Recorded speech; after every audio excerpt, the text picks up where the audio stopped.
A very good day to everyone. This is Ankita Arora from Study Made Easy, engaged in teaching DT IDT for CA final as well as both group mentoring.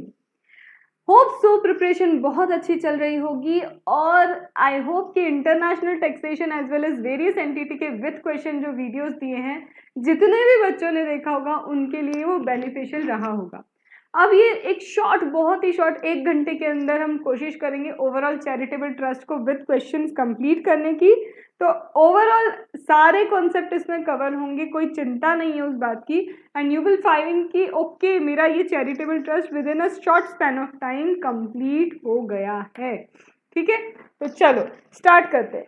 सबसे पहले किसी भी trust को आप charitable trust कहोगे तो उसके लिए आपको कुछ चेक करना पड़ेगा। क्या चेक करना पड़ेगा? अगर किसी भी ट्रस्ट को आपको चैरिटेबल ट्रस्ट कहना है तो उसका पर्पस क्या होना चाहिए? It should B for a charitable purpose. वो ट्रस्ट आपका क्या होना चाहिए? चैरिटेबल पर्पस के लिए होना चाहिए। Ma'am what do you mean by charitable purpose? Either ये क्या होना चाहिए, ये रिलीफ टू पुअर दे, ओके, रिलीफ टू पुअर नहीं तो मेडिकल रिलीफ होना चाहिए, या फिर एजुकेशन प्रोवाइड करे, या फिर ये योगा हो, या फिर ये प्रिजर्वेशन हो। अब प्रिजर्वेशन किसका हो सकता है? प्रिजर्वेशन हो सकता है मॉन्यूमेंट्स का, प्रिजर्वेशन हो सकता है वाइल्ड लाइफ का। मैं पूरा इसलिए नहीं लिख रही, बहुत टाइम जाएगा, मैं रफली लिख रही हूँ। या फिर वाइल्ड लाइफ हो गया, या फिर मॉन्यूमेंट्स हो गया, वाइल्ड लाइफ हो गया, या फिर आप बोल सकते हैं एनवायरनमेंट का प्रिजर्वेशन। ये आपका क्या होगा? चैरिटेबल पर्पस होगा। That has been given in 2 subsection 15। लेकिन अगर इसके अलावा आपका ऑब्जेक्ट एडवांसमेंट है, advancement of general public utility, तो advancement of general public utility is also considered to be, it is also considered to be what? Charitable purpose. इसे भी charitable purpose कहते हैं। लेकिन अब इसका क्वेश्चन एज आई सेड की क्वेश्चन साथ में करते जाएंगे। अगर आपके ट्रस्ट का मेन ऑब्जेक्ट, आपका ट्रस्ट है और आपके ट्रस्ट का जो मेन ऑब्जेक्ट है, आपके ट्रस्ट का मेन ऑब्जेक्ट है advancement of general public utility. The main objective of the trust is advancement of general public utility. So in such a case, if out of the total receipt, आपकी जो overall total receipt होगी, अगर total receipt का greater than 20% आपको receive होता है, किससे? greater than 20% क्या होता है? receive होता है बिजनेस इनकम से। तो अगर आपका जो टोटल रिसिप्ट है, टोटल रिसिप्ट आपका जो क्या है? टोटल रिसिप्ट है। टोटल रिसिप्ट का हम पहले 20% करते हैं। अगर ग्रेटर देन 20% आपको क्या हो रहा है? रिसीव हो रहा है। ग्रेटर देन 20% क्या हो रहा है? रिसीव हो रहा है from the business income. In such a case it would be considered कि इस ईयर के लिए, पर्टिकुलर दैट ईयर के लिए registration will not cancel, but आपको कोई भी एग्जेम्पशंस अवेलेबल नहीं होंगे जो जनरली 10-11 के एग्जेम्पशंस एक चैरिटेबल ट्रस्ट को अवेलेबल होते हैं। बट मैम अगर हमारा main object other than advancement of general public utility है, let's say relief to poor है, let's say ma'am relief to poor है, तो इन सच ए केस आपका वो 20% वाला ये जो बार है वो एप्लीकेबल ही नहीं होता है। तो this is with respect to the question of advancement of general public utility. अगर main object advancement of general public utility है तो 20% का बार एप्लीकेबल है, और अगर main object advancement of general public utility के अलावा कुछ अदर देन दैट है, देन 20% का slab will not be applicable. आपको 20% का स्लैब एप्लीकेबल नहीं होता है, राइट। मैम क्या रजिस्ट्रेशन कैंसिल होगा उस टाइम पे? नहीं, रजिस्ट्रेशन कैंसिल नहीं होता है, only exemption will not be given to you. Second, ma'am अब अगर हमारा चैरिटेबल पर्पस है तो हमें रजिस्ट्रेशन लेना है, तो what is the process of registration? तो रजिस्ट्रेशन सबसे पहला कैटेगरी, अब क्या होता है? 12AB में रजिस्ट्रेशन होता है, not under 12AA or 12A. Earlier it was registration under 12AA or 12A, but now it is registration under 12AB. But ma'am, the amendment come on 1/4/2021, 1/4/2021 को ये amendment आया था। जो amendment 1/4/2021 का आया था, हो सकता है कि कुछ ट्रस्ट ऐसे होंगे that were already registered under 12AA or 12A. What about that trust? So that trust has to make application within 3 months from the date of amendment. Date of amendment से 3 मंथ्स के अंदर they have to apply for registration under 12AB। उन्हें apply करना पड़ेगा registration के लिए under 12AB, and they will be granted registration within 3 months from the end of the month. यहाँ end of the month नहीं था, but when they are granting registration, they will grant registration within 3 months from the end of the month in which the application for registration received. जब उनको registration की application क्या होती है, receive होती है, तब 3 months from the end of the month in which the application was received, उन्हें क्या grant हो जाएगा, उन्हें registration grant हो जाएगा. For how many years? 5 years. Ma'am, I want to take fresh registration under 12 AB. If you want to take fresh registration under 12 AB, in such a case, अगर आपको fresh registration 12 AB में चाहिए तो 1 month prior to the commencement of the financial year, आपका previous year start हो उससे पहले 1 month prior to the commencement of the financial year आपको क्या करना होगा, application करना होगा, and you will get within how many, within again अगर आपको आपने ये एप्लीकेशन की तो within 1 month आपको क्या मिल जाएगा, आपको within 1 month क्या मिल जाएगा, within 1 month from the end of the month, 1 month from end of the month आपको provisional registration for 3 years grant हो जाएगा.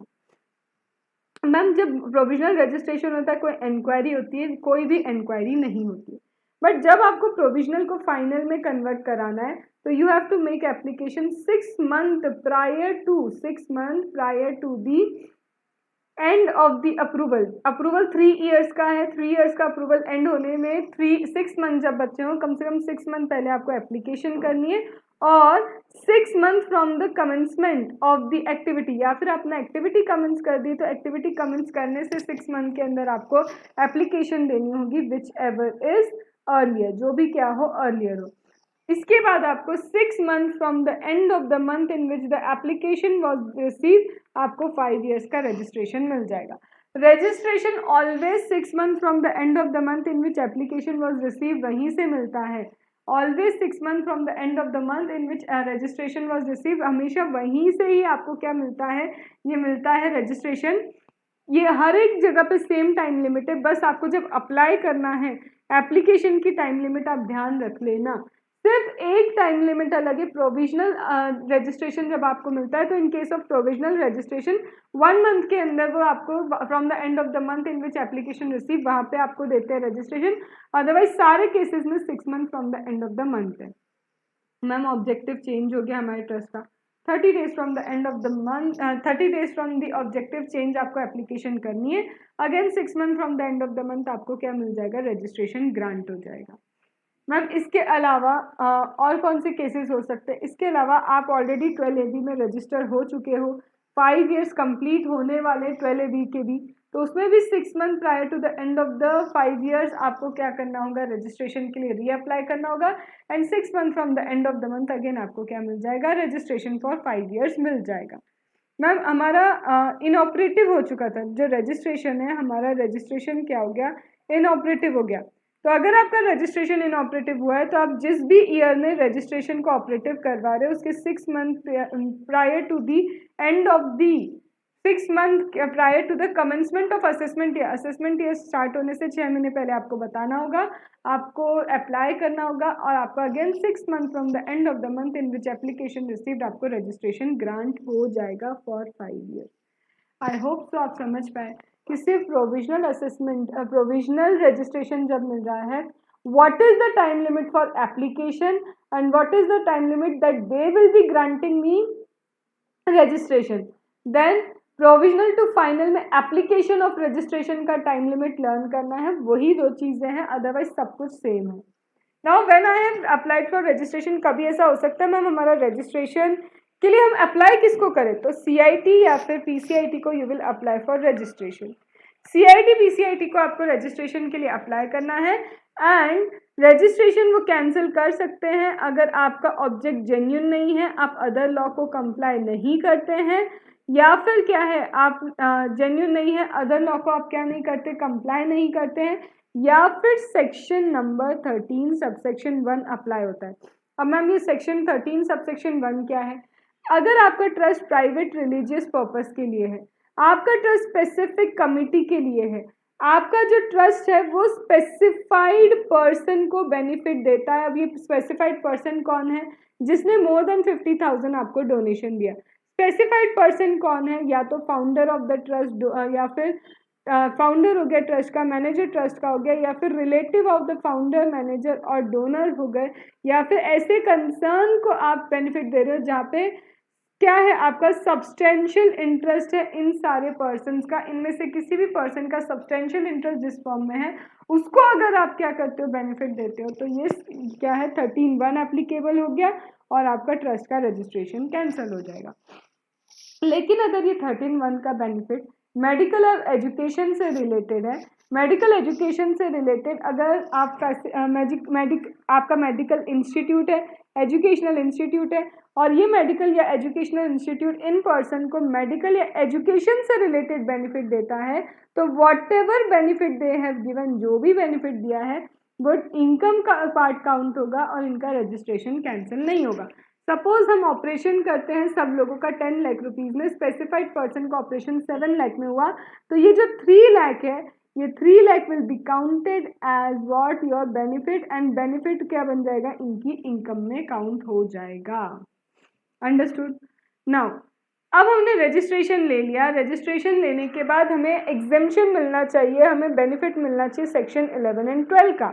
तो बोलते हैं 11-12 तो तभी मिलता है जब रजिस्ट्रेशन हो, और अगर आपकी total income greater than basic exemption limit है तो आपको क्या करवाना पड़ेगा, ऑडिट करवाना पड़ेगा। मैम इज इट पॉसिबल कि we can take registration this benefit of 11-12 for the previous year when we were not registered, हमने आज रजिस्ट्रेशन के लिए अप्लाई किया बट क्या प्रीवियस ईयर के लिए भी we can take this benefit, तो yes you can take the benefit for previous year but the objective should be same, objective same होना चाहिए, plus plus plus plus plus आपका assessment क्या होना चाहिए, पेंडिंग होना चाहिए, आपका assessment for that year should be pending, तो आप प्रीवियस ईयर का भी बेनिफिट ले सकते हैं। And just because registration of the trust नहीं हुआ था प्रीवियस ईयर में, तो इस बेसिस पे कभी भी सेक्शन 147 की रीओपनिंग कंसिडर नहीं होती है। अगर सेक्शन 11-12 का आप बेनिफिट ले रहे हो तो सीधे बोला है सेक्शन नंबर 10 का कोई भी एग्जेम्पशन अवेलेबल नहीं होगा except section number 10 subsection 11 and section number 10 23C, ये दो सेक्शन 10 के बेनिफिट्स आपको अवेलेबल होंगे, that is agriculture income and 1023C का जो भी कंडीशनल एग्जेम्पशन आपको अवेलेबल है वो मिल जाएंगे, इसके अलावा आपको कुछ भी मिलने वाला यहाँ पे नहीं है। Are you getting this thing now? इसके बाद आती है हमारी बात कि मैम आपने बता दिया कि रजिस्ट्रेशन लेना है, आपने बता दिया कि कब रजिस्ट्रेशन विल बी कैंसल्ड, आपने ये बता दिया 13(1) क्या है, आपने ये भी बता दिया क्या कि 10 कब सेक्शन 10 के कौन से बेनिफिट्स हमको अवेलेबल होंगे और कौन से बेनिफिट सेक्शन नंबर 10 के अवेलेबल नहीं होंगे। अभी अब आगे से हम क्या करना चाहते हैं, टोटल इनकम ट्रस्ट की कैलकुलेट करना चाहते हैं, तो मैम बताइए टोटल इनकम स्पेसिफिकली टैक्स कैसे लगेगा ट्रस्ट पे। तो अब मेरी बात ध्यान से सुनना, एक एक बात ध्यान से सुनना, बिकॉज हर एक एडजस्टमेंट जो होगा ना मैं क्वेश्चन के एडजस्टमेंट के साथ आपको ये चैरिटेबल ट्रस्ट करवा रही हूँ। अब सबसे पहले ये कहते हैं, देखो जनरली भी आप एक बात बताओ कि अगर आपको टोटल इनकम निकालना है तो for the purpose of total income unit receipt, right, तो बोलते हैं सबसे पहले first of all calculate gross receipt. आप किसी भी ट्रस्ट की क्या करो, ग्रॉस रिसिप्ट कैलकुलेट करो। मैम ग्रॉस रिसिप्ट में क्या हो सकता है, क्या नहीं हो सकता है? Gross receipt can be your income from property held under trust, income हो सकती है property held under trust, right, okay. It could be your capital gain, okay, it could be rental income, okay, it could be fees, okay, it could be any kind of grant, कोई भी grant हो सकता है, क्योंकि receipt का मतलब क्या है, मेरी बात समझो, रिसिप्ट का मतलब क्या है, ओवरऑल रिसिप्ट, रिसिप्ट का मतलब क्या है, ओवरऑल रिसिप्ट। बट यस यहाँ पे आपको डोनेशन भी मिल सकता है, यस मैम डोनेशन मिल सकता है, मैम वॉलेंट्री डोनेशन हो सकता है, यस डोनेशन मैम कैश में हो सकता है, मैम चेक में हो सकता है, डजंट मैटर, किसी भी तरह का डोनेशन आपको रिसीव हो रहा है सब यहाँ पे आएगा, लेकिन corpus donation received would be exempt. If you receive corpus donation it would be exempt अगर उसको आप 11 सबसेक्शन 5 के सेफ इन्वेस्टमेंट मोड में इन्वेस्ट करके रखते हो तो एक्सेप्शन फ्रॉम ग्रॉस रिसिप्ट, ये ग्रॉस रिसिप्ट चल रहा था, ग्रॉस रिसिप्ट में मेरा पहला एक्सेप्शन है corpus donation if you have received, and that corpus donation if you have invested in 11.5 का सेफ इन्वेस्टमेंट मोड, तो वो एग्जेम्प्ट है, और अब अगर वो एग्जेम्प्ट है तो वो ग्रॉस रिसिप्ट का पार्ट नहीं बनेगा। इतनी बात समझ में आ गई। तो अब इंस्टीट्यूट क्या करता है, इंस्टीट्यूट आपको ये इनकम दे सकता है, इंस्टीट्यूट ये दे सकता है, ये दे सकता है, ये दे सकता है, कॉर्पस डोनेशन रिसीव दे सकता है। देन आपको ध्यान रखना 11.5 का सेफ मोड में अगर इन्वेस्ट किया तो एग्जेम्प्ट है। अगर आपने 11.5 के सेफ इन्वेस्टमेंट मोड में इन्वेस्ट नहीं किया है, not invested, then in such a case it will form part of your gross receipt. Done. Then they will say donation received in cash, इतना donation received in check, we are not concerned, ये सब हमारे लिए receipt है। पहली चीज first calculation of gross receipt. Calculation of gross receipt में अब आपकी एक चीज और आती है जो होता है आपका एनोमिनस डोनेशन। अब ये एनोमिनस डोनेशन क्या है, दैट इज नोन एज गुप्त दान। You don't know secretly donor कौन है, वो नहीं पता, डोनर इज सीक्रेट, हमें भी नहीं पता कि कौन डोनर है, we don't know the donor. तो total of the donation you receive, overall total donation की बात हो रही है सिर्फ, ओके, ओवरऑल टोटल डोनेशन जो आपने रिसीव किया उसका 5% और 1 lakh whichever is higher, ये आपको क्या मिलता है, एनोमिनस में डोनेशन मिलता है, जो एनोमिनस डोनेशन है उसमें डिडक्शन मिलता है। तो सपोज मेरे को टोटल ग्रॉस रिसिप्ट मेरी कितनी है, सपोज करते हैं हमारी टोटल ग्रॉस रिसिप्ट कितनी है, 30 लाख रुपीस की टोटल क्या है मेरी ग्रॉस रिसिप्ट है। 30 लाख का 5% मेरा कितना आ जाएगा, 1.5 लाख, ठीक है। तो 30 लाख है मेरा, 30 लाख का 5% मेरा 1,50,000 और 1 lakh whichever is higher, तो मुझे डिडक्शन मिल गया 1,50,000 का। इसका मतलब क्या है, इस डिडक्शन का मतलब है आपको 30% के स्लैब पे टैक्स नहीं लगेगा ऑन 1.5 लाख रुपीज। टैक्स तो लगेगा बट 30% पे टैक्स नहीं लगेगा। तो ये 1.5 लाख अगेन कहाँ पे जुड़ेगा, आपके ग्रॉस रिसिप्ट में आएगा।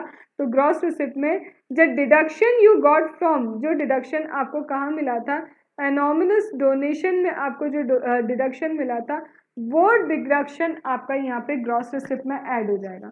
तो इसके बाद मुझे मिलेगा ओवरऑल टोटल, मुझे क्या मिलेगा, मेरा ओवरऑल टोटल ग्रॉस रिसिप्ट। क्या स्टेप नंबर 1 समझ में आया। अब इसमें चाहे वो बोले एनोमिनस डोनेशन कैश में है, एनोमिनस डोनेशन चेक में है, डजंट मैटर, ठीक है।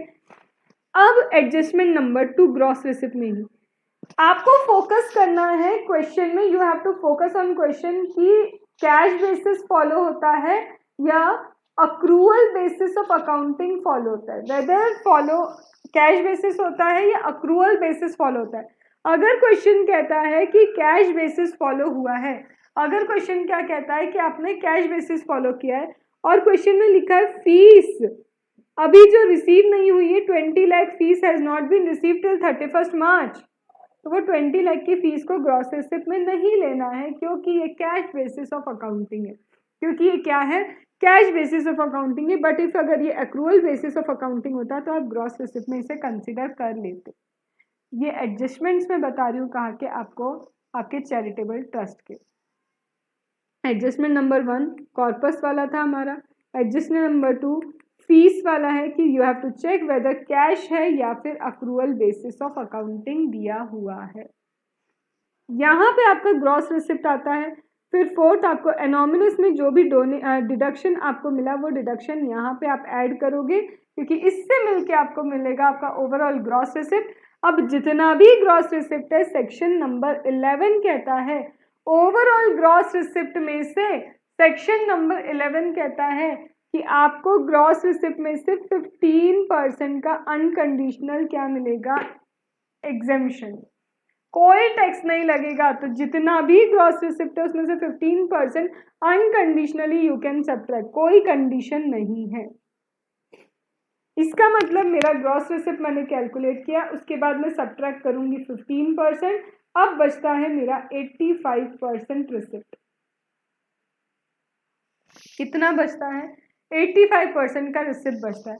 Now what about this 85% का receipt, how I can claim the deductions now? तो बोलते हैं अब 85% जो आपका बचा है उसके लिए आपको क्या करना होगा। फॉर द 85% अब कुछ कंडीशंस आपको ध्यान में रखनी है। 85% के लिए क्या करोगे, तो सबसे पहले चेक करो क्या आपने रेवेन्यू एक्सपेंडिचर किया है for the purpose of charitable trust. Charitable trust के पर्पस के लिए have you done any revenue expenditure और have you done any capital expenditure. whether it is revenue expenditure, whether it is capital expenditure, it should be made for charitable religious purpose in India। India के लिए ही होना चाहिए। तो अगर कोई revenue expenditure है, कोई कैपिटल एक्सपेंडिचर है, कोई रेवेन्यू कोई कैपिटल एक्सपेंडिचर है, तो you have to do what, gross receipt minus 15% हो गया है, 85% है।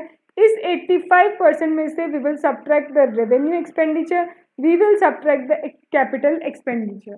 इतनी बात समझ में आई। But condition it should be in India. ये कहाँ होना चाहिए, इंडिया में होना चाहिए। For the purpose of capital expenditure ma'am I have taken loan, loan पे I have taken the capital asset, तो अमेंडमेंट, अगर आपने कैपिटल एसेट लोन पे ली है, if you have taken the capital asset on loan, in such a case अभी applied नहीं माना जाएगा। ऐसी कैपिटल एसेट जो आपने लोन पे ली है वो अब भी अप्लाइड नहीं मानी जाएगी, ये अप्लाई होगी as and when you will repay. जैसे जैसे आप रीपेमेंट करते जाओगे वैसे वैसे रीपेमेंट आपका यहाँ पे आएगा। 10 लाख की एक असेट खरीदे, 5 इक्वल इंस्टॉलमेंट में वी हैव टू पे। जैसे ही मैंने फर्स्ट इंस्टॉलमेंट 2 लाख का पे किया, 2 लाख मेरा अप्लाइड है। सेकेंड ईयर में 2 lakh I have paid, second year में 2 लाख मेरा क्या हो जाएगा, अप्लाइड हो जाएगा इन केस ऑफ लोन। क्या ये बात समझ में आई। Second thing with respect to capital asset, कि अगर कैपिटल एसेट का आप यहाँ पे डिडक्शन ले रहे हो, if you are taking the deduction of the capital asset then no depreciation will be allowed, you are not allowed any depreciation, आपको कोई डेप्रिसिएशन अलाउ नहीं होगा। तो सबसे पहले 85% के लिए हमको क्या चेक करना है, वी विल चेक किया कोई रेवेन्यू एक्सपेंडिचर किया, कोई कैपिटल एक्सपेंडिचर किया। कैपिटल एक्सपेंडिचर अगर लोन के फॉर्म में है तो एज एंड व्हेन रीपेमेंट होगा तभी हमको अलाउ होगा, एंड डेप्रिसिएशन हमको बिल्कुल भी अलाउ होने वाला नहीं है। देन मैम पेमेंट कर रहे थे, we were making certain payment, expenses थे हमारे, हम पेमेंट कर रहे थे, बट टीडीएस डिडक्ट नहीं किया, we fail to deduct the TDS deduct नहीं किया, और टीडीएस डिडक्ट तो किया लेकिन पे नहीं किया up to the due date of filing return of income. Return of income की ड्यू डेट तक हमने उसको पे नहीं किया। इन सच अ केस अगर रिटर्न फाइलिंग की ड्यू डेट तक पे नहीं किया तो 30% डिसअलाउ होगा। वो डिसअलाउंस भी यहाँ पे आपको क्या करना पड़ेगा, ध्यान रखना होगा। मीन्स 1 लाख का एक्सपेंडिचर है और आपने डिडक्शन नहीं किया, डिडक्ट करके पे नहीं किया, तो आपको सिर्फ 70% अलाउ होगा, क्योंकि 30% डिसअलाउ है। तो आपका अप्लाइड कितना माना जाएगा, ओनली 70,000 आपका अप्लाइड माना जाएगा। मैम हम पेमेंट कर ही रहे थे लेकिन हमने 15,000 कैश में पे कर दिया, we have paid 15,000 in cash. In such a case also it would be disallowed, by because यहाँ पे भी आपका सेक्शन नंबर 40A3 एप्लीकेबल होता है, and as per section number 40A3 ये डिसअलाउ है, because single day single person transaction more than 10,000 in cash will be disallowed. क्या ये बात समझ में आ गई। Now ma'am revenue expenditure check कर लिया, कैपिटल एक्सपेंडिचर चेक कर लिया, नाउ व्हाट, अब हमको क्या है, एक्सपेंस तो करना है ma'am, we want to do the expenditure, but expenditure में मैम दिक्कत पता है क्या है, क्या दिक्कत है एक्सपेंडिचर में, दिक्कत ये है that problem with the expenditure is we do not want to do the expenditure right now, we want to accumulate this expenditure, हमें इस एक्सपेंडिचर को क्या करना है, एक्यूमुलेट करना है। तो if you want to accumulate this expenditure तो आपको सबसे पहले एओ को डिक्लेरेशन देना होगा that gives the specified purpose, जिसमें स्पेसिफाइड पर्पस लिखा होगा, जिसमें ये बताएंगे आपकी कितने ईयर के लिए आप उसको क्या करना चाहते हैं, एक्यूमुलेट करना चाहते हैं। 11/5 के सेफ इन्वेस्टमेंट मोड में आपको रखना होगा, आपको पीरियड बताना होगा, आपको क्या बताना होगा, पर्पस बताना होगा, and you can not donate, आप इसको डोनेट नहीं कर सकते।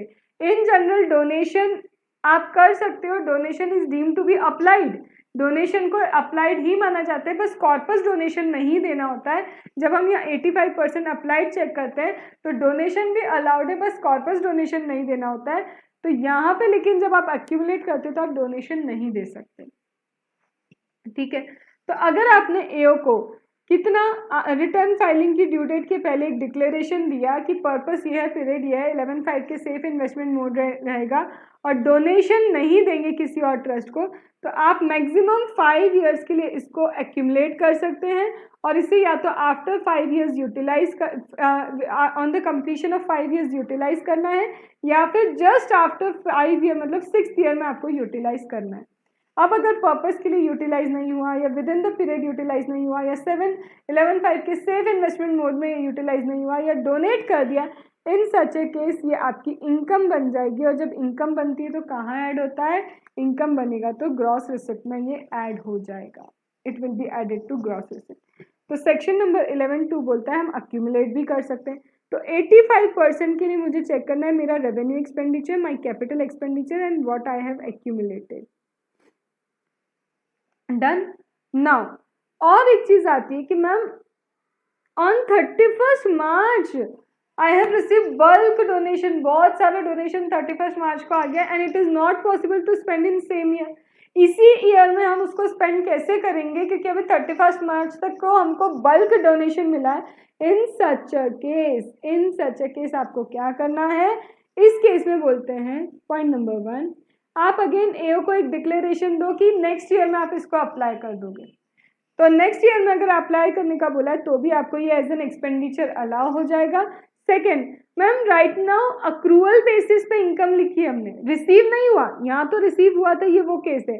अब दूसरा केस है मैम हमने अक्रूवल बेसिस पे इनकम बुक की है बट अभी तक रिसीव नहीं हुआ, तो हम कैसे उसको, क्योंकि हमारा जो ट्रस्ट है वो accrual basis of accounting follow करता है, कैश बेसिस नहीं है। तो अक्रूवल बेसिस पे हमने बुक तो कर लिया but it has not been received, तो जब रिसीव ही नहीं हुआ तो अप्लाई कैसे करेंगे। फिर से एओ को आप बताओ कि this is the case and हम जिस ईयर में वो रिसीव होगा या तो उस ईयर में या फिर उसके नेक्स्ट ईयर में इसको क्या करेंगे, यूटिलाइज करेंगे। जिस ईयर में रिसीव हुआ या तो उस ईयर में या फिर उसके नेक्स्ट ईयर में हम उसको क्या कर देंगे, यूटिलाइज करेंगे। इन सच अ केस क्या होगा, इन सच अ केस आपको फिर से एक्सपेंडिचर अलाउ हो जाएगा। तो 85% के लिए revenue expenditure, capital expenditure, accumulation देखना है। फिर आपने एओ को जो डिक्लेरेशन दिया कि नेक्स्ट ईयर या उसके नेक्स्ट ईयर में रिसीव होने पे या फिर अभी हमारे पास बल्क डोनेशन है हम नेक्स्ट ईयर में उसको अप्लाई करेंगे, ये सारी चीज़ें एज एन अलाउ होगी। अब एक्यूमुलेटेड में ये कैसे एडजस्टमेंट देते हैं, एक्यूमुलेटेड में वो डेट देंगे आपको, they will be giving you date कि 5 ईयर्स के लिए बिल्डिंग बनाने के लिए एक्यूमुलेट किया 10 lakh rupees, however 8 lakh rupees utilise हो गया up to the end of the 5th year, 2 lakh rupees utilise ही नहीं हुआ, तो 2 लाख आप इनकम मान के ग्रॉस रिसिप्ट में ऐड कर दोगे। बाकी 8 लाख तो ऑलरेडी जब आपने क्या किया था, ऑलरेडी जब आपने एक्यूमुलेट किया था उस ईयर में उसका डिडक्शन तो मिल चुका होगा, राइट। देन इसके अलावा और क्या चीज आती है, इसके अलावा बोलते हैं कि मैम एक्सेस एक्सपेंडिचर है, एक्सेस एक्सपेंडिचर भी देते हैं ये लोग कि मैम एक्सेस एक्सपेंडिचर है हमारा, हमने एक्सेस एक्सपेंडिचर किया था प्रीवियस ईयर में, तो प्रीवियस ईयर में अगर आपने एक्सेस एक्सपेंडिचर किया है तो इन करंट ईयर आप उसका क्या ले सकते हो, डिडक्शन ले सकते हो, कैरी फॉरवर्ड हो सकता है। तो यहाँ पे set of carry forward set of कर लिए, जितना सेट ऑफ होता है एक्सपेंडिचर, सेट ऑफ करने के बाद एक्सेस एक्सपेंडिचर दूसरे ईयर में आप क्या कर सकते हो, कैरी फॉरवर्ड करके सेट ऑफ कर सकते हो। ये सारे के सारे एडजस्टमेंट कहाँ है आपके क्वेश्चन में। अब एक इम्पॉर्टेंट एडजस्टमेंट मैं आपको और बता रही हूँ, that is related to capital capital gain. एक असेट है हमारे पास, एक लैंड है, I am having a land, land का कॉस्ट कितना है 5 लाख, कॉस्ट ऑफ लैंड कितना है, cost of land is 5 lakh, ठीक है। लैंड की कॉस्ट कितनी है 5 लाख है and today when I sold this land, मैंने कितने में सेल कर दिया इसको, 10.50 लाख में I have sold. Have I got any capital gain, yes मुझे कैपिटल गेन मिला है कितना, 5,50,000, ठीक है, this is my capital gain. क्या मेरा कैपिटल गेन ग्रॉस रिसिप्ट में ऐड होगा, यस बिल्कुल ऐड होगा। क्यों? Because it is my receipt, every type of receipt is there. कैसे पता मैम आपको? कैसे आप बोल सकते हो? अरे इधर देखो, मैंने यहाँ लिखा था कैपिटल गेन, कैपिटल गेन भी यहाँ पे आएगा। तो आपने क्या कर दिया, पूरा कैपिटल गेन जो भी है वो लिख दिया। अब ma'am gross receipt, gross receipt में ये कैपिटल गेन है, हमने फिर वो जो भी 15% माइनस करना था सब कुछ टोटल करके ये 85% बचा है। अब ये असेट जब हमने सेल की, ये 10.5 की थी और इसके साथ हमने एक नई असेट 12 लाख रुपीस की परचेज भी कर ली। इसका मतलब ये जो कैपिटल गेन था, कहीं ना कहीं मैंने ये पूरा के पूरा कैपिटल गेन अप्लाई कर दिया। तो मैम यस, क्योंकि 12 लाख की एसेट खरीदी है तो कहीं ना कहीं ये 5.50 lakh capital gain has been only applied. ये मेरा पूरा की पूरा क्या हो चुका है, अप्लाई हो चुका है। यस, ये आपका क्या हो गया है, पूरा की पूरा क्या हो गया है, अप्लाई हो गया है। नाउ जब ये पूरा अप्लाई हो गया तो कहना है से कि 85% में ये 5.50 आई विल सबट्रैक्ट वाई, क्योंकि ये अप्लाइड हो गया है। यस मैम, हम ऐसा ही करेंगे। सिर्फ 5.5 लाख नहीं मैम, 12 लाख में से अगर हम 10.50 माइनस करें तो 1.50 ये जो आ रहा है, ये तो और एक्स्ट्रा हमने कैपिटल एक्सपेंडिचर किया है, ये भी आपका क्या होगा, अप्लाइड होगा, क्योंकि इतना आपने कैपिटल एक्सपेंडिचर किया है, ये आपने कैपिटल गेन क्या किया है, अप्लाई किया है। तो ये एडजस्टमेंट अच्छा था, ये याद रखना। This is given in your question. ये कहाँ मिलेगा आपको, आपके क्वेश्चन में मिलेगा। तो एक क्रक्स बोल दूं अब मैं, सबसे पहले चेक करो कैश सिस्टम है या फिर अक्रूवल सिस्टम है। ग्रॉस रिसिप्ट में सारे के सारे रिसिप्ट ले लेना, all over receipt you will be taking, but corpus donation 11.5 के सेफ इन्वेस्टमेंट मोड में, रीपेमेंट बेसिस लोन वाली चीज याद रखना कि रीपेमेंट होगा तो अप्लाइड रीपेमेंट बेसिस पे माना जाता है। फिर और क्या चीज़ें याद रखना है, कॉर्पस डोनेशन हो गया, कॉर्पस डोनेशन रिसीव हो या कॉर्पस डोनेशन आप पे करते हो, दोनों ही एक्सपेंडिचर में काउंट नहीं होते। रिसिप्ट के पर्पस के लिए मैंने बोला कि आपने कॉर्पस डोनेशन रिसीव हुआ 11.5 में, सेफ इन्वेस्टमेंट मोड में है तो आप उसको नहीं लोगे। फीस के केस में याद रखना, फीस वगैरह पे ये देते हैं कि अभी हमको फीस रिसीव नहीं हुई तो चेक कर लो कि अक्रूवल सिस्टम है या फिर कैश बेसिस सिस्टम आपका दे रखा है। कैपिटल गेन वाला अभी मैंने बताया कि हमारी 5 लाख की लैंड थी, हमने 10.50 में उसको सेल कर दिया, तो कैपिटल गेन भी यहाँ पे ऐड होगा, गवर्नमेंट ग्रांट भी यहाँ पे ऐड होगी, मतलब टोटल रिसिप्ट आएगा। टोटल रिसिप्ट में से हम 15% माइनस कर देंगे। इसमें एनॉमिनस डोनेशन भी, मैम जो डिडक्शन देते हैं एनॉमिनस डोनेशन का, वो भी यहाँ पे आएगा। फिर हम अप्लाइड देखेंगे कि 85% में कितना रेवेन्यू नेचर के लिए इंडिया में है, कितना कैपिटल एक्सपेंडिचर के लिए, कितना अक्यूमुलेट किया है, किस डिक्लेरेशन कहाँ पे दिया है कि बल्क मिल गया है हम नेक्स्ट ईयर में अप्लाई करेंगे, या फिर we have not received yet, it is just booked on the basis of accrual, in the year of receipt और in next year we will be applying. ये सारी चीज़ें देखते हुए चलना है। एक्यूमुलेशन में उनका एडजस्टमेंट हमेशा यही रहता है, एक्यूमुलेशन रिलेटेड की 5 ईयर्स हो गए, इतना अप्लाई किया, इतना अप्लाई नहीं किया, तो ईयरली आपको चेक करना है। एंड एक्सेस एक्सपेंडिचर अगर कुछ किया था प्रीवियस ईयर में तो वो इस ईयर आप क्या कर सकते हो, उसका बेनिफिट यूटिलाइज कर सकते हो। So this are all the question adjustment of your charitable trust. अब आपको क्या करना है, वेट, चलो अब देखो एक चीज, हाँ, तो अभी हम क्या कर रहे थे, हम लोग ओवरऑल क्या कर रहे थे, हम लोग चैरिटेबल ट्रस्ट के रिस्पेक्ट में चीज़ें कर रहे थे। अब एक मैं एडिशनल चीज़ क्या बोलती हूँ कि when it comes to anonymous donation, ठीक है, एनॉमिनस डोनेशन के केस में just remember one thing, if it is holy religious trust, अगर ये होली क्या है, रिलीजियस ट्रस्ट है, तो इन सच ए केस ये इनकम जो होली रिलीजियस ट्रस्ट की वो 115 बीबीसी में टैक्सेबल नहीं होगी। डज इट मीन्स कि वो टैक्सेबल ही नहीं होगी? नहीं, 115 बीबीसी में 30% पे टैक्सेबल नहीं होगी।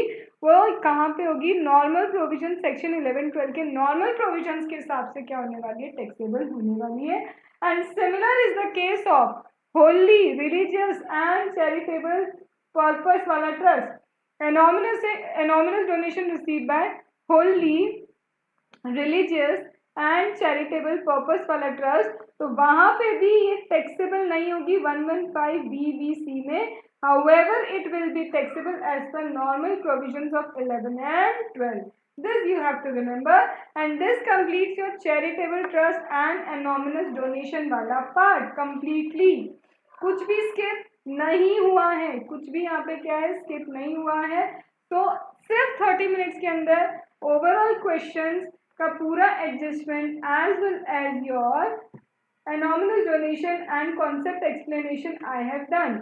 अब हम स्टार्ट करें किसके साथ, एग्जिट टेक्स्ट के साथ। और after the end of the concept of the exit text एक क्वेश्चन एग्जिट टेक्स्ट का और एक क्वेश्चन हम किसका ले लेंगे, चैरिटेबल ट्रस्ट का ले लेंगे। तो आपको एक कंप्लीट पैकेज मिल जाएगा फॉर द चैरिटेबल पर्पस। खुद से करने जाओगे तो आई गेस इससे ज्यादा ही टाइम लगाने वाले, आई होप।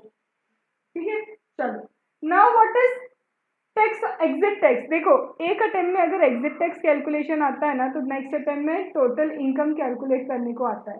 ठीक है, ये जनरल है। अगर आप ऐसा सोचते हो कि चैरिटेबल ट्रस्ट का कोई थ्योरेटिकल क्वेश्चन नहीं आ सकता, it could not be a case study based question, तो you are wrong.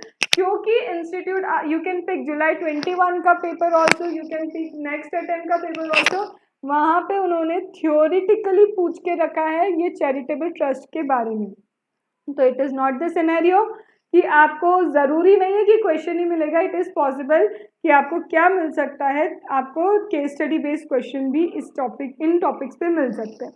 Now exit tax के बारे में समझते हैं ma'am. Why exit tax? Exit tax कहता है कि देखो हुआ क्या, अभी तक तुम क्या थे, एज ए चैरिटेबल पर्पस काम कर रहे थे, चैरिटेबल ट्रस्ट की तरह यू वर वर्किंग।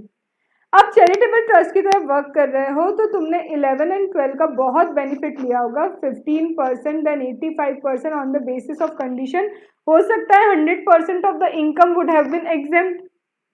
अब अगर तुम जा रहे हो तो जाते जाते हम बोलते कि जाना भी है तो फिर प्रॉपरली जाना पड़ेगा, क्योंकि अगर ऐसा हुआ कि हमें पता चला कि ऑब्जेक्टिव ट्रस्ट का नहीं चल रहा और आप 11-12 का बेनिफिट ले रहे हो तो ये तो नहीं चल पाएगा। तो बोलते हैं एग्जिट टैक्स में ये लोग क्या कर सकते हैं, मैक्सिमम मार्जिनल रेट पे आप पे टैक्स अप्लाई कर सकते हैं। अब कब एप्लीकेबल होगा मैक्सिमम मार्जिनल रेट पे आपका टैक्स? सबसे पहली कंडीशन, अगर ट्रस्ट कन्वर्ट हो जाता है, पहली चीज ट्रस्ट का कन्वर्शन होता है नॉन एलिजिबल फॉर्मेट में। ट्रस्ट का कन्वर्जन किस में होता है?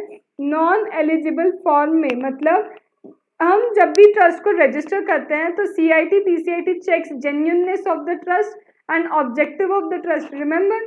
तो नाउ अगर वो उस एलिजिबल फॉर्म में नहीं है ट्रस्ट, वो कन्वर्ट हो जाता है, तो अगर कन्वर्जन नॉन एलिजिबल फॉर्म में होता है तो ट्रस्ट का क्या हो जाएगा, रजिस्ट्रेशन कैंसिल होगा। और ट्रस्ट का जब रजिस्ट्रेशन कैंसिल होगा तो उसको एग्जिट टैक्स पे करना होगा। मैम ये नॉन एलिजिबल फॉर्मेट क्या है?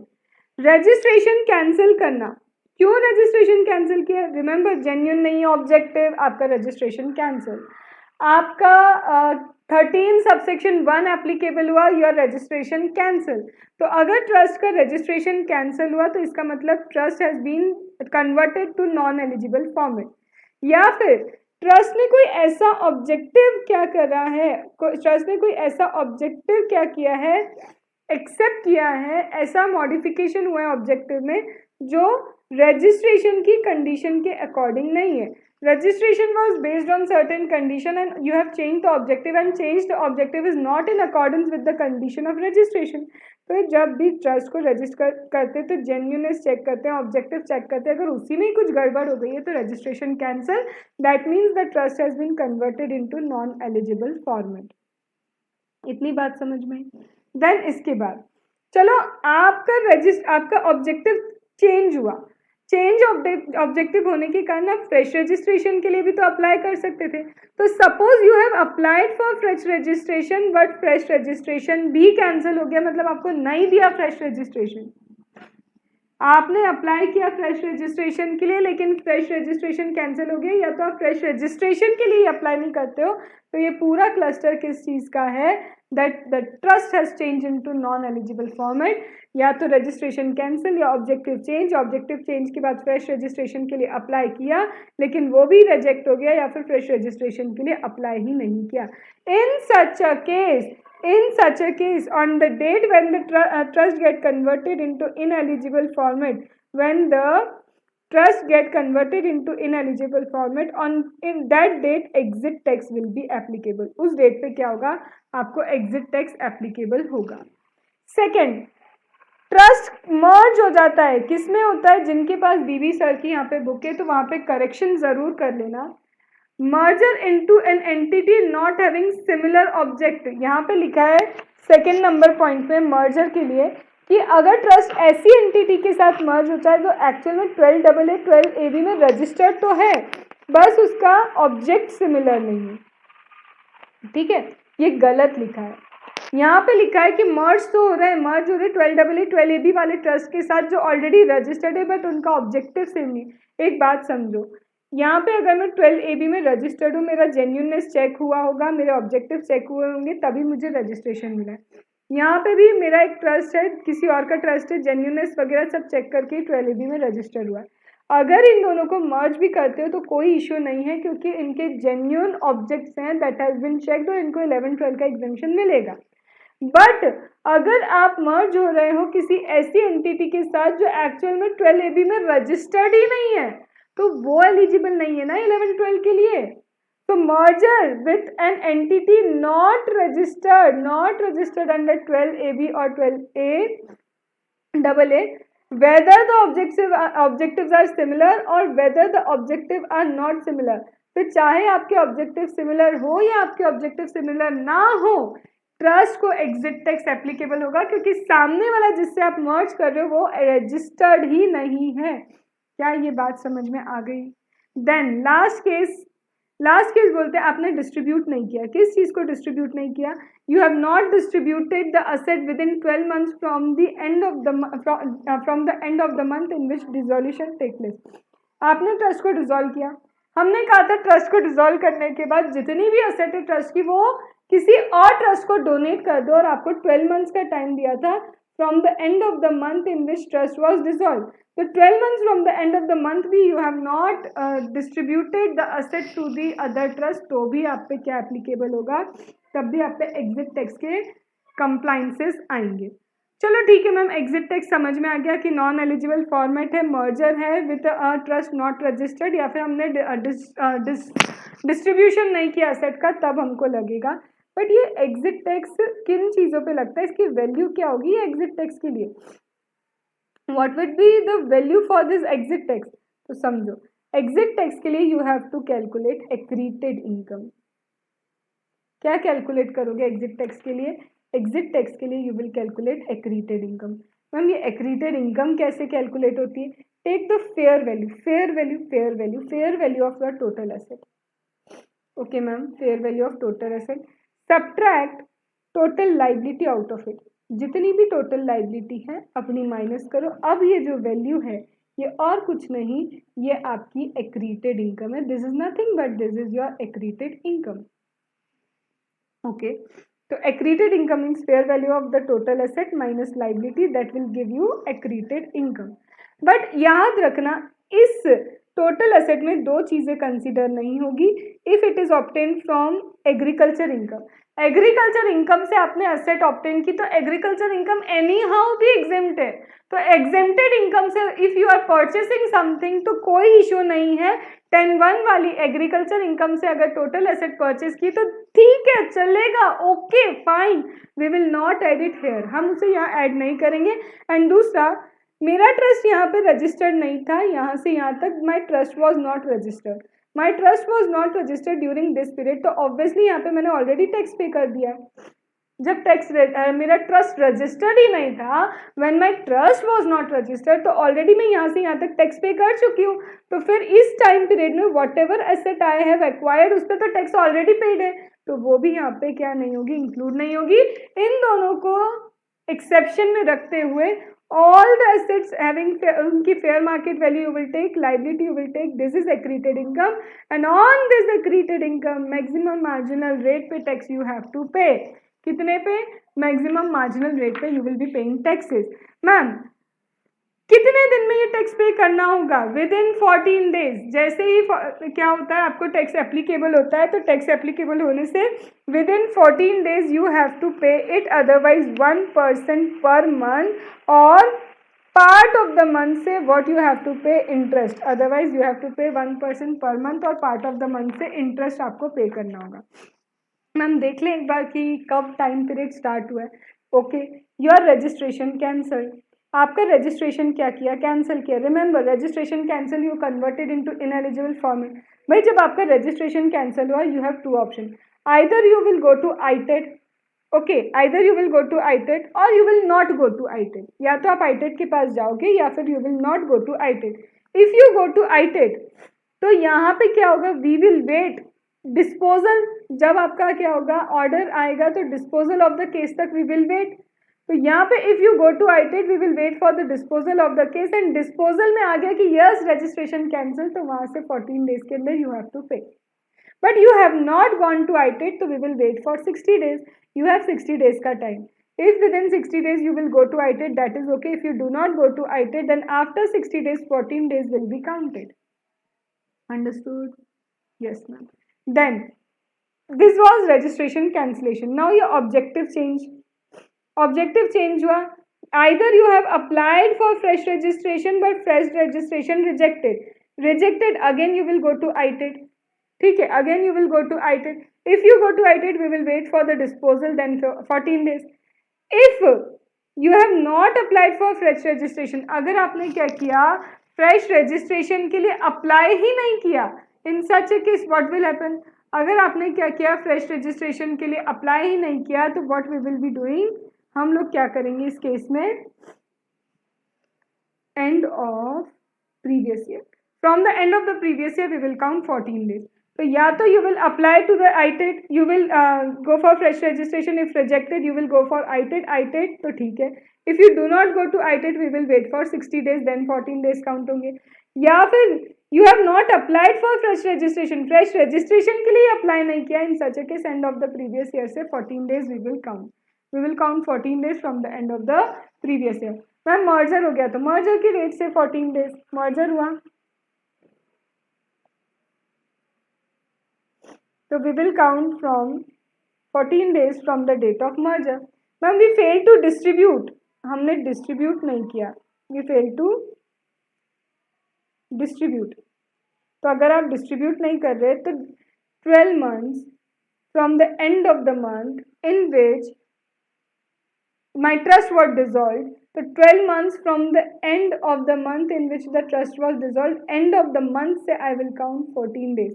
12 months खत्म होंगे, end of the month होगा, फिर 12 months from the end of the month I will call 14 days for the payment of accreted tax. Are you getting it? Okay. Ma'am, what about this fair market value? Fair market value of asset के लिए कोई rules है? तो सबसे पहले समझो, when it is fair market value of asset, TDS, TCS, advance tax that you have paid, that is not your asset. आपने TDS पे किया, TCS पे किया, एडवांस टैक्स पे किया, income tax refund you are getting, income tax का what you are getting refund, ये सारी चीजें is not your asset, you will not count it over here. आप इसे यहाँ पे क्या नहीं करोगे, काउंट नहीं करोगे.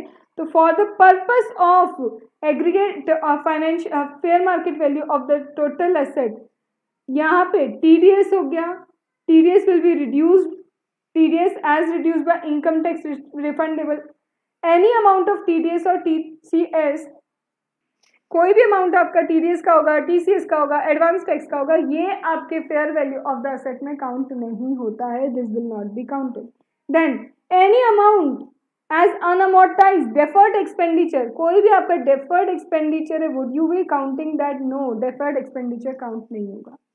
तो सबसे पहली चीज fair market value, you will not count TDS, you will not count TCS, you will not count advance tax, you will not count deferred expenditure. No means no. Ma'am, if my asset is quoted share, if my asset is a quoted share, if your asset is a quoted share, you will check average. Average of the highest plus lowest rate at which the shares was traded on valuation date. जिस दिन value कर रहे हो उस दिन highest lowest price का average you will take. Ma'am on that date, on valuation date कोई trading नहीं हुई, तो इमीडिएट प्रीसीडिंग डेट जब भी ट्रेडिंग हुई है, whatever is the date, जब इमीडिएटली प्रीसीडिंग वैल्यूएशन डेट आपकी जब भी क्या हुई है, ट्रेडिंग हुई है, उस दिन का हाईएस्ट प्लस लोएस्ट का average you will be taking. उस दिन का हाईएस्ट प्लस लोएस्ट का क्या लोगे आप? एवरेज लोगे. This is for the quoted shares and security. Then ma'am if my shares are unquoted, in that case, unquoted share के केस में what you will do? In case of unquoted share you have to calculate book value of all the assets, you have to calculate, you have to take book value of all the assets. सबसे पहले आप लोगे क्या, book value सारी की सारी asset की, and do not count in book value again TDS count होगा क्या, नहीं, टीसीएस नहीं, advance tax no, you will not count all of this. Then book value of all the set. Then ma'am अगर कोई jewellery है हमारे पास, precious stone है, तो for that you will take fair market value. कुछ जो assets हैं book value लोगे आप सारी की सारी असेट्स की बुक वैल्यू, लेकिन अगर प्रीशियस चीजें हैं like precious stone, art work, shares, security, immovable property, तो ज्वेलरी है, प्रीशियस स्टोन है, या फिर आपका क्या है, इमूवेबल प्रॉपर्टी है, तो जहां पे इनका फेयर मार्केट वैल्यू है you will take the fair market value. That means book value कुछ असेट्स का लेना है, ज्वेलरी हो गया, शेयर्स हो गया, सिक्योरिटी हो गया, प्रीशियस स्टोन हो गया, इमूवेबल प्रॉपर्टी हो गया, इनका फेयर मार्केट वैल्यू लेना है. This will give you the overall total asset. ये आपको क्या देगा, ओवरऑल टोटल असेट ये देगा. Now what about the liability ma'am. In case of liability, liability के केस में do not take capital, capital is not your liability, तो whatever is the paid up capital form नहीं होगा.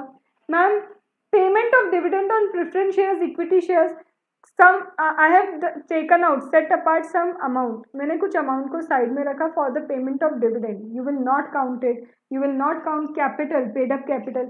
Ma'am, any reserve and surplus that is not liability, you will not count reserve and surplus. Ma'am, uncertain what, uncertain और uncertain liability, जो liability अभी हम ascertain भी नहीं कर पा रहे, no. Ma'am, any provision, no. That means जो चीज़ें लाइबिलिटी है ही नहीं, कैपिटल कभी वापस करना नहीं पड़ता. डिविडेंड के लिए you have set apart something, reserves and surplus, unascertained और uncertain liabilities that will not form part of your liability, liability का पार्ट नहीं बनती, वेदर इन अनकोटेड शेयर और नॉर्मली भी जब आप लाइबिलिटी कैलकुलेट करोगे अनकोटेड शेयर में भी सेम चीज़ है, और जब अभी आप fair market value of asset minus liability करते हैं तो लाइबिलिटी के लिए भी ये सारी चीज़ें क्या होती है, एक्सक्लूड हो जाती है. Similar then you will calculate what, you will calculate total amount of paid up equity share, paid up equity share का total amount, and you will calculate paid up value of the equity share. Now what you will do ma'am, जब मेरा unitary method आपको लगाना, अब unitary method क्या होगा, when my paid up equity is this much. देखो कैसे करोगे, मैं 1 मिनट लिख लेती हूँ पहले. देखो जब मेरा पेड अप इक्विटी इतना, माई नेटवर्थ इज इतना, नेटवर्थ मतलब asset minus liability, that we will be calculating book value plus fair value of some assets minus liability. When my paid up equity is इतना तो my net worth is this much, तो my paid up value इतना, जब मेरा paid up value इतना है तब मेरा ओवरऑल नेटवर्थ कितना होगा. तो this is the formula for calculation of unquoted share. Unquoted share के लिए you will calculate like this. तो कोटेड के लिए एवरेज, अनकोटेड के लिए you will do this net worth, paid up equity इतना तो नेटवर्थ इतना, पेड अप वैल्यू इतना तो नेटवर्थ कितना.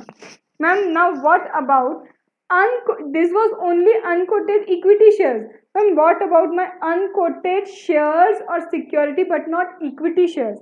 I have quoted shares security, then I know highest lowest. I have unquoted equity share, then I know I have to do this. Again I have unquoted shares, I have unquoted security but that is not equity, वो मेरा equity नहीं है. I have unquoted share, I have unquoted security but that is not equity. In such a case take fair market value or net realizable value. Take fair market value or take net realizable value, and in any of the other asset, in any of the other asset, कोई भी और other asset होगी तब भी you have to take NRV और fair market value ही लेना है आपको. In such a case also you have to take NRV or fair market value. Now, ma'am, what about immovable property? In case of immovable property, take stamp duty valuation or fair market value, stamp duty valuation or fair market value whichever is higher. Ma'am क्यों, अरे अब इनको tax लेना है, they want to take tax, तो यहाँ पे stamp duty value को वो कंसिडर करते हैं. बट जब आपका टोटल इनकम आप कैलकुलेट कर रहे थे ना for the purpose of charitable purpose, in such a case even if you have immovable property and immovable property that you have sold, उसकी एसडीवी कुछ भी होती, वहाँ पे आपको एसडीवी इग्नोर करना है. क्यों, क्योंकि वहाँ पे क्या होगा, अगर एसडीवी कंसिडर किया तो वहाँ एक्सपेंडिचर बढ़ जाएगा ना। तो जहाँ पे इनकम टैक्स का एक्सपेंडिचर बढ़ रहा है, इनकम टैक्स हमारे लिए एक्सपेंडिचर बढ़ा रहा है, तो वहाँ पे उसने बोला एसडीवी काउंट नहीं करना। तो चैरिटेबल ट्रस्ट में जब आपको टोटल इनकम निकालनी है, कैपिटल एक्सपेंडिचर वहाँ पे आपका अप्लाइड माना जाता है, capital expenditure is assumed to be applied over there. In case of applied, you will not consider SDV. But here they want to calculate income tax. They want to increase the tax. So for the tax benefit, they are saying SDV or fair market value, NRV, whichever is higher, वो आपकी क्या हो जाएगी, value हो जाएगी. Are you getting this thing? So yes, जो है ऐसा ही है, but yes, you have to consider this. So this complete your all the provisions with respect to exit tax. तो exit tax में if it is quoted share highest lowest, if it is unquoted equity shares you have to do the net worth, paid up equity and paid up value. If it is unquoted shares but not equity shares, so in such a case fair value NRV or any other asset fair value NRV, immovable property SDV or fair market value NRV, whichever is higher. And in case of business undertaking, you know, net worth, asset minus liability, business undertaking के case में asset minus liability. तो ये सारे concept हुए. अब एक एक question, हम एक एग्जिट टैक्स का question we will see and one question of normal हमारा जो चैरिटेबल ट्रस्ट का है दैट वी विल सी. तो this will complete your charitable trust का chapter. See now charitable trust का हैव आई टोल्ड यू कि अगर चैरिटेबल ट्रस्ट है उसका मेन ऑब्जेक्टिव क्या है. The main objective is advancement of general public utility and receives more than 20% from of overall total receipt का more than 20% if it is from business income. It will lose its charitable का वो जो उसका tag वो loose करेगा उस year के लिए. सी मेन ऑब्जेक्टिव अगर क्या है जनरल पब्लिक यूटिलिटी है तो it will lose charitable status. ठीक है. Since it receive 30 lakh receive किया, इसने यहाँ पे क्वेश्चन में दिया है कि 30 लाख इट हैज रिसीव्ड और उनका ओवरऑल टोटल रिसीव 140 है. तो 140 का if I do the 20% that I know कि 28% होता है. तो 30 लाख रिसीव किया तो it will lose the charitable trust का पर्पस. ठीक है. स्टेटस हाँ रजिस्ट्रेशन नहीं जाएगा बट उस ईयर के लिए आपको एग्जेम्पशंस नहीं मिलेगी. वुड योर आंसर भी डिफरेंट अगर टोटल रिसीव 150 लाख है इंस्टेड ऑफ 140? ऑब्वियसली तब हमें चल जाएगा, तब उसका स्टेटस नहीं जाएगा क्योंकि 30 लाख इज अप टू 20%, हमें ग्रेटर देन 20% चाहिए. वुड योर आंसर भी डिफरेंट अगर मेन ऑब्जेक्ट जो है रिलीफ टू पुअर हो जाए? अगर main object relief to poor है तो फिर तो ये 20% वाला बार ही एप्लीकेबल नहीं होता है. Then even in excess of 20% charitable trust का स्टेटस रहेगा. सी मेन ऑब्जेक्टिव आपका अगर जनरल पब्लिक यूटिलिटी है, मेन ऑब्जेक्टिव क्या है? If general public utility then only ये 20% का बेंचमार्क एप्लीकेबल है. बट मेन ऑब्जेक्टिव अब other than general public utility है तो इन सच केस ये 20% का बार ही एप्लीकेबल नहीं होता है. सेम क्वेश्चन इसी पे बेस्ड ये रहा. ओके. देन एजुकेशनल इंस्टीट्यूट है या फिर मेडिकल है, अगर they have income exceeding 5 crore then only exemption grant नहीं होगा. अदरवाइज 5 करोड़ तक if they are having income उनको एग्जेम्पशन अवेलेबल होती है. Now this is with respect to registration कि किसको कब रजिस्ट्रेशन लेना है. तो this is a overall thing with respect to registration. Then यहाँ पे क्या बोला है कि अगर आपने कॉर्पस डोनेशन 25 लाख का with specific direction, you are an educational institute with specific direction, आपको क्या मिला है? कॉर्पस डोनेशन मिला है. First of all you have to tell कि ये एग्जेम्प्ट होगा या नहीं होगा. तो एग्जेम्प्ट होगा इफ़ यू इन्वेस्ट इन 11/5 का सेफ इन्वेस्टमेंट मोड, तभी ये कॉर्पस डोनेशन एग्जेम्प्ट होगा. Then in this regards trust want to obtain understanding corpus donation exempt है क्या? तो वही बताया कि भाई एग्जेम्प्ट होगा अगर क्या है 11/5 के सेफ इन्वेस्टमेंट मोड में आप इन्वेस्ट करते हैं तो ही. देन इसके बाद क्या बोलता है, आई गेस क्वेश्चन इसमें नहीं प्रिंट हुआ है. तो दूसरा क्वेश्चन ये था कि आपने कोई कैपिटल एसेट खरीदी है लेकिन बोरोइंग करके खरीदी है, तो जब बोरो करते हो तब तो ये एप्लीकेशन नहीं मानते. It is not considered as application. When you will be repaying the amount, when you will repay the amount, in that case yearly वो क्या होगा? रीपेमेंट कंसिडर होगा as an application. Then this section are applicable to charitable trust कि अगर TDS TCS आपने deduct नहीं किया तो 30% आपका क्या होगा? डिडक्ट डिसअलाउ हो जाएगा. देन 10,000 से ऊपर if you have paid it will also be disallowed. So that is same. Okay, ये सारी चीज़ें I have covered in the concept. Depreciation will not be allowed if you are getting 100% का deduction on an capital asset, तो depreciation will not be allowed to you. Now the limit of medical और educational institute, पहले gross limit थी 1 करोड़, अब वो limit कितनी हो गई है 5 करोड़ वो limit हो गई है. तो 5 करोड़ is total receipt. तो educational या medical trust को क्या है exemption granted रहता है. पहले 1 करोड़ थी है. 15% तो ऐसे भी exempt है. 85% में आपको applicability check करनी होती है. दिस जस्ट ये वार्म अप है. मतलब ये ICI के इलस्ट्रेशन है, तो वो इलस्ट्रेशन बहुत नॉर्मल लेवल के होते हैं. तो वो नॉर्मल लेवल के क्या है, जस्ट इलस्ट्रेशन चल रहे हैं. अगेन वही आपका रजिस्ट्रेशन रिलेटेड. प्रोविजनल 3 इयर्स के लिए प्रोविजनल रजिस्ट्रेशन मिलता है विदाउट एनी इंक्वायरी. तो 3 इयर्स का प्रोविजनल रहेगा, देन आपका फाइनल में कन्वर्ट होगा वो registration. Then with respect to anonymous donation में क्या होता है 1 लाख और 5% of the total donation whichever is higher, वो 30% पे टैक्स नहीं होता. बट वो वाला पार्ट किस पे टैक्स होगा, नॉर्मल 11 एंड 12 सेक्शन में क्या हो जाएगा, टैक्सेबल हो जाएगा. चलो नाउ दिस इज ये पॉलिटिकल पार्टी से रिलेटेड क्वेश्चन है, तो ये वाला क्वेश्चन कर लेते हैं. पॉलिटिकल पार्टी के रिस्पेक्ट में क्या होता है, पॉलिटिकल पार्टी की सारी इनकम एग्जेम्प्ट होगी एक्सेप्ट पीजीबीपी. सारी इनकम एग्जेम्प्ट हो सकती है एक्सेप्ट पीजीबीपी. तो यहाँ पे उनको रेंट रिसीव हुआ 6 लाख. तो यहाँ पे सबसे पहले स्टैंडर्ड डिडक्शन सेक्शन 24 का लगाना नहीं भूलना. इंटरेस्ट उनको रिसीव हुआ 5 लाख रुपीज़ का. कंडीशन ये है किसी भी इनकम को एग्जाम करने के लिए पॉलिटिकल पार्टी के पास कि आपको ऑडिट करवाना है. 20,000 के ऊपर आपको जब भी डोनेशन मिलेगा आपको अकाउंट मेंटेन करना है एक्सेप्ट इलेक्टोरल बॉन्ड को छोड़ के. देन 2,000 का अगर आप कभी भी रिसीव कर रहे हो डोनेशन, तो 2,000 तक कैश में यू कैन रिसीव. आफ्टर 2,000 आपको चेक में ही रिसीव करना होगा डोनेशन.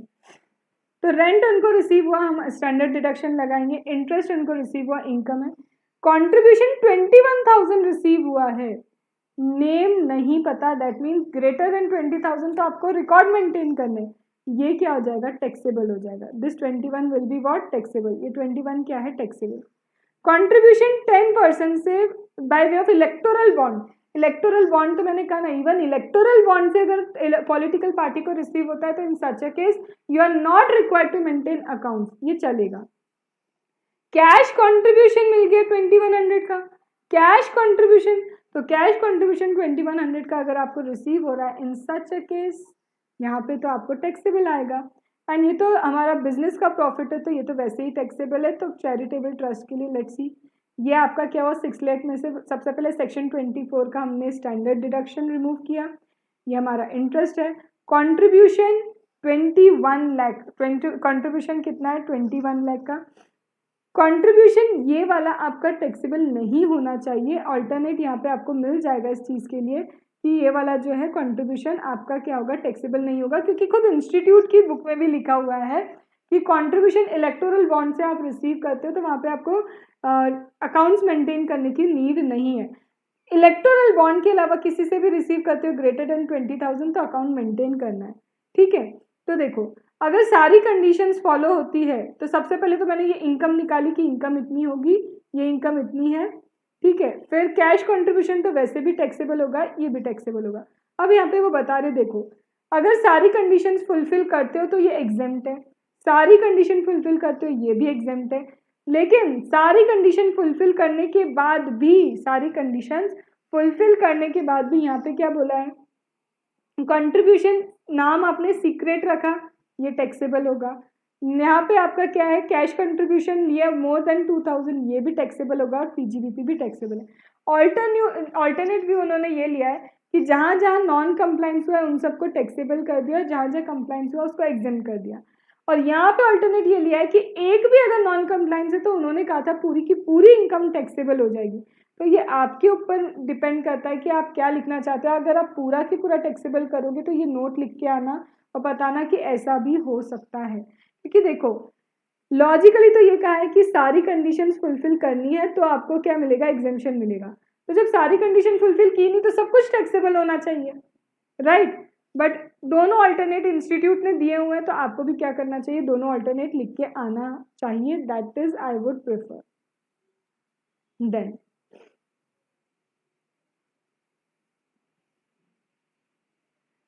ये वाला क्वेश्चन देख लेते. फीस कलेक्टेड, क्या ये मेरा ग्रॉस रिसिप्ट है? Yes. Contribution, construction of new, नया आप क्या कर रहे हो, कंप्यूटर लेबोरेटरी कंस्ट्रक्ट करवा रहे हो, क्या है कैपिटल एक्सपेंडिचर अप्लाइड माना जाता है? यस, बस वो अप्लाइड इंडिया में होना चाहिए. लैंड एक्वायर की मैम, लैंड एक्वायर भी चलेगा, कैपिटल एक्सपेंडिचर है. Ma'am some amount has been set apart for construction of an art block within next 4 years. कुछ सेट अपार्ट करा है मैम, एक्यूमुलेट किया, तो ये भी आपका क्या माना जाता है, एक्सपेंडिचर माना जाता है. तो my fees is my overall receipt. पहले 15% I have subtracted from it without any condition. Then construction आपने किया, कंप्यूटर लेबोरेटरी का, लैंड परचेज की, कैपिटल एक्सपेंडिचर दिया मैंने, क्योंकि ये 85% बचा. 85% में रेवेन्यू, कैपिटल एक्सपेंडिचर, एक्यूमुलेटेड सब माइनस होंगे. ये आपकी टोटल इनकम है. इस टोटल इनकम पे स्लैब के अकॉर्डिंग टैक्स लग जाएगा. मैम इनकम प्रॉपर्टी से रिसीव हुई, तो ये भी एक ग्रॉस रिसिप्ट है. मैम इनकम बिजनेस से रिसीव हुआ, ये भी आपके ग्रॉस रिसिप्ट का पार्ट बनेगा. मैम वॉलेंट्री कंट्रीब्यूशन रिसीव हुआ, ये सब आपकी ग्रॉस रिसिप्ट का पार्ट है. ट्रस्ट ने इतना अप्लाई किया है चैरिटेबल पर्पस के लिए and includes repayment of loan for construction of orphanage. तो ट्रस्ट का पहले पूरा ग्रॉस रिसिप्ट, इन्होंने ऑर्फन के लिए कितना पैसा लगाया, तो बोलते हैं अमाउंट स्पेंड किया इतना, जिसमें से 3,60,000 क्या है, लोन. एक और बार इसको पढ़ ले. Trust applied 11,60,000 toward the charitable purpose which includes repayment of loan taken for construction of orphanage. The entire expenditure on construction was allowed as application in 2021. अरे 2021 के ईयर में सारा एक्सपेंडिचर तो ऑलरेडी अलाउ कर चुके हैं, तो अब ये 3,60,000 को फिर से अलाउ थोड़ी ना करोगे. तो यहाँ ऑलरेडी अलाउ कर दिया, तो 3,60,000 हटा दिया. क्यों? क्योंकि प्रीवियस ईयर में सारा के सारा हम ऑलरेडी ले चुके हैं. फिर से ये इनकम प्रॉपर्टी की वॉलेंट्री भी क्या है, हमारी इनकम है. वॉलेंट्री स्पेसिफिक डायरेक्शन से रिसीव हुआ, जब specific direction part of corpus है तो 11.5 के सेफ इन्वेस्टमेंट मोड में उसको रखना है. अगर 11.5 के सेफ इन्वेस्टमेंट मोड में नहीं रखा, नॉट इन्वेस्टेड, अगर आपने कॉर्पस डोनेशन को नहीं रखा, तो ये part of the gross receipt बन जाएगा. ये रहा, फिर 15% माइनस करोगे, जो अप्लाई किया है वो माइनस होगा. मैं क्विकली इसलिए जा रही हूँ क्योंकि मैंने ये सारे एडजस्टमेंट आपको कहाँ बता दिए ऑलरेडी. ये सारे एडजस्टमेंट मैंने किधर करवा दिया आपको, मेरे कॉन्सेप्ट में ही सारे समझा दिए. जस्ट आपको अब क्या करना है, एक बार कैलसी उठाना है और क्विक वे में क्या करते जाना है, सॉल्व करते जाना. अब हम एक लास्ट क्वेश्चन करते हैं, दैट इज एग्जिट टैक्स से related. HelpAge is a charitable trust. HelpAge क्या है, एक चैरिटेबल ट्रस्ट है. सेटअप ऑन दिस डेट, ठीक है. Object is to provide relief to poor. अच्छा है, ये चैरिटेबल ट्रस्ट है. ऑब्जेक्टिव चेंज हो गया, when objective change, new objective क्या है इसका, it applied for the registration of new objective on this date and was granted registration. चलो रजिस्ट्रेशन भी मिल गया इनको. ऑब्जेक्टिव चेंज हुआ, हमें लगा ही था कि ऑब्जेक्टिव चेंज होने में. नाउ हेल्पेज गॉट मर्ज. अरे मर्जर हो गया इनका किसके साथ, एक Medicare private limited, not entitled for registration. ऐसी किसी कंपनी के साथ मर्जर किया जो रजिस्ट्रेशन के लिए एलिजिबल ही नहीं थी. इसका मतलब एग्जिट टैक्स अब क्या होगा, एप्लीकेबल होगा. असेट्स एंड लाइबिलिटी की सारी डिटेल दी है, हमें टैक्स लाइबिलिटी कैलकुलेट करना है.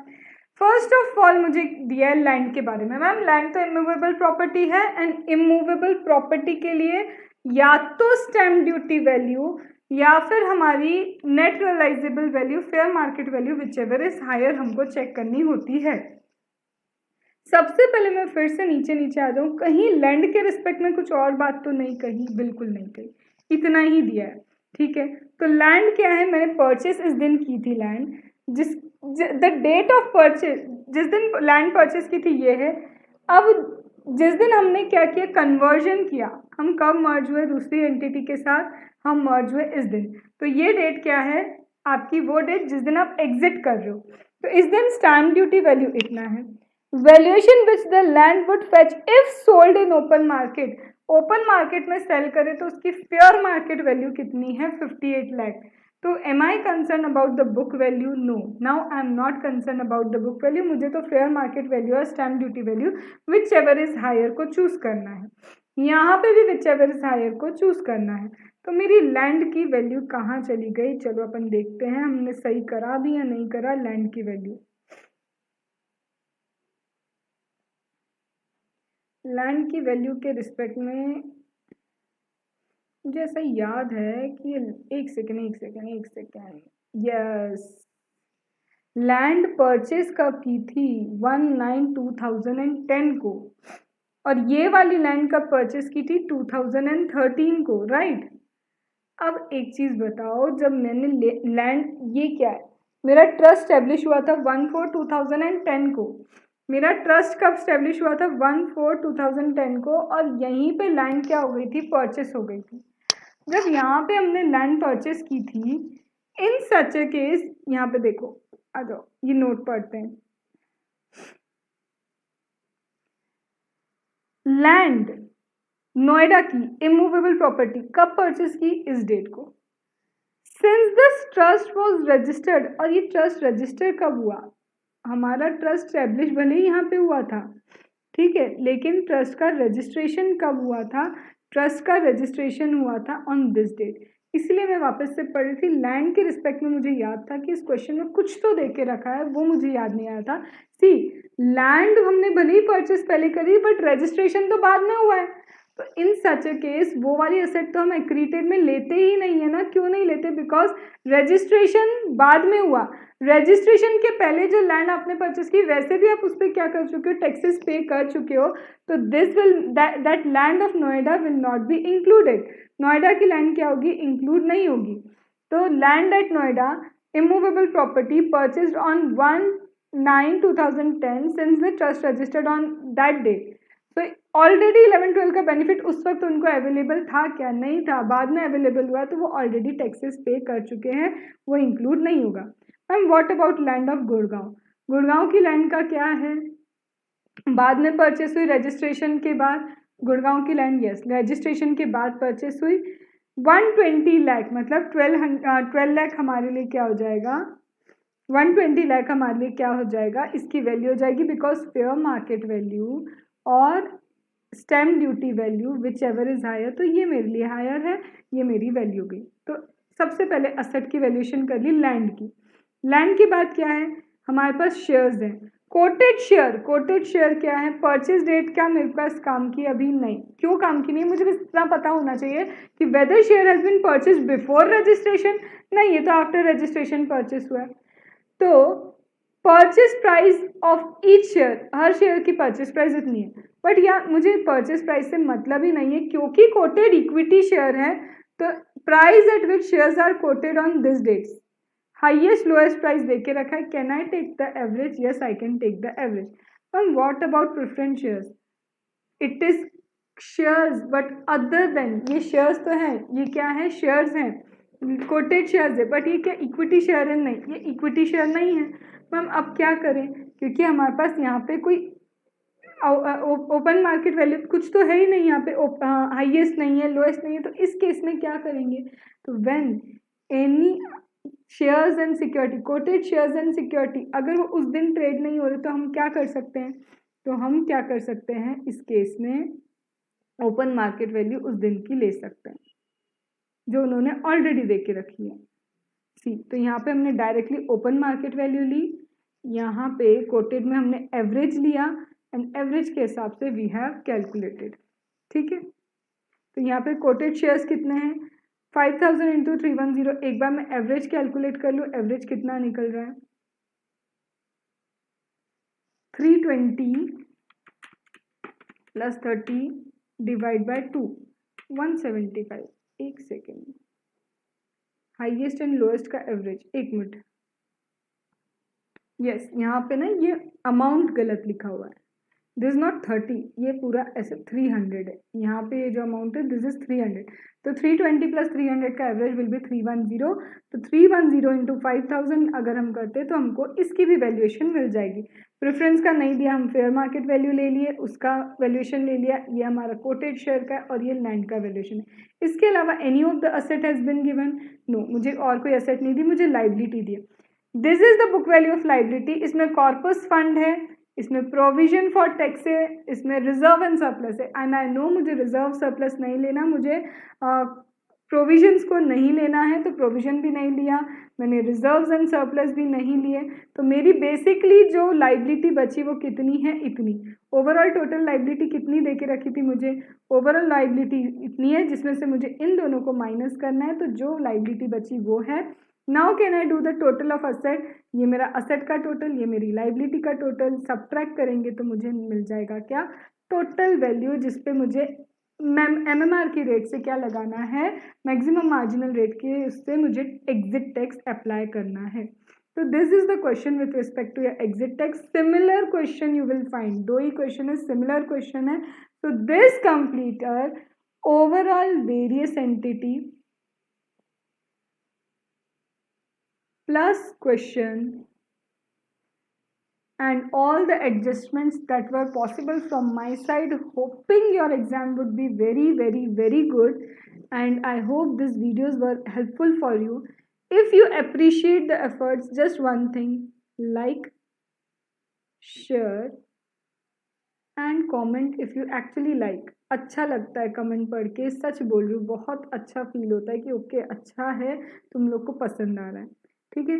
So this is from my side, Ankita Arora Naidu, teaching DT, IDT, CA final and taking both group mentoring. अच्छे से करो, टेलीग्राम चैनल के लिंक है, जो डाउट्स पूछने हैं सारे टेलीग्राम चैनल पे पूछ सकते हो, whether it is of DT, whether it is of IDT, subject of CA final. Okay, चलो, थैंक यू।